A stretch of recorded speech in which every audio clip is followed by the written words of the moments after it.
Je n'ai plus d'autres demandes de parole. À mon tour de vous poser une question. Dans la loi de modernisation du système de santé votée en janvier 2016, il y a cet article sur le marquage nutritionnel, qui depuis la mise en place du comité et des groupes de travail a fait l'objet, cette mise en place a fait l'objet de doutes de la part des citoyens, et je m'y associe, d'abord citoyenne, sur les conflits d'intérêts de tous les, enfin pas de tous d'ailleurs, d'une partie des acteurs dans ces comités de pilotage, où il ne vous a pas échappé, mes chers collègues, que dès début 2016, nous avons eu des interpellations de la Fédération du commerce et de la distribution, de l'Association nationale des industries agroalimentaires, et nous savons tous le paradoxe qu'il y a toujours quand on veut avancer sur l'hygiène alimentaire. Nous savons toujours le paradoxe qu'il y a entre les intérêts du ministère de l'Agriculture et les intérêts du ministère de la Santé. Et c'est sous tous les gouvernements. Nous l'avions connu du temps de Madame Bachelot, quand notre collègue, Madame Boyer, de chez les Républicains, avait posé beaucoup d'amendements pour lutter contre l'obésité, et on avait été retenu dans l'hémicycle par une charte votée avec l'agroalimentaire, dont on sait qu'une charte, de toute façon, n'a pas d'effet opposable.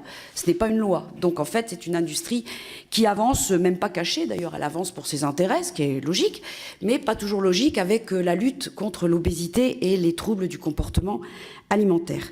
Nous attendons une étude de ce comité, des premiers écrits à la fin de l'année, on y est. Je voudrais savoir, j'ai deux questions. Est-ce que vous avez des informations concernant la sortie de ce rapport, décembre 2016, sur ce marquage nutritionnel? Je rappelle que les producteurs agroalimentaires vont mettre leur propre marquage. Ils ont réussi, dans ce comité, à imposer, dans ces tests, de mettre leur propre marquage et comparer. Je rappelle aussi, non pas pour la petite histoire, mais pour la grande histoire, qu'un des dirigeants de l'INSERM a claqué la porte de ce comité de pilotage pendant l'été 2016.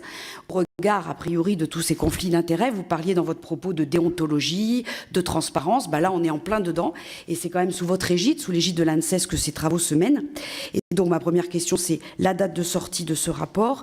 Et la deuxième question, qui est en lien avec tout le propos que j'ai tenu, les propos que j'ai tenus, est-ce que l'accumulation de ces conflits d'intérêts au sein de ces comités ne jetterait pas le doute sur l'impartialité de l'évaluation au sein de ces groupes de travail, puisque nous ne serions pas à la première, j'allais dire, dans ce genre de débat. Je le rappelle, quand on est élu depuis quelques années, on a bien vu l'ANIA monter au créneau immédiatement quand on veut faire quelque chose d'indépendant sur la bonne alimentation de nos concitoyens. Voilà, monsieur De Repas, je vous laisse maintenant répondre à toutes les questions.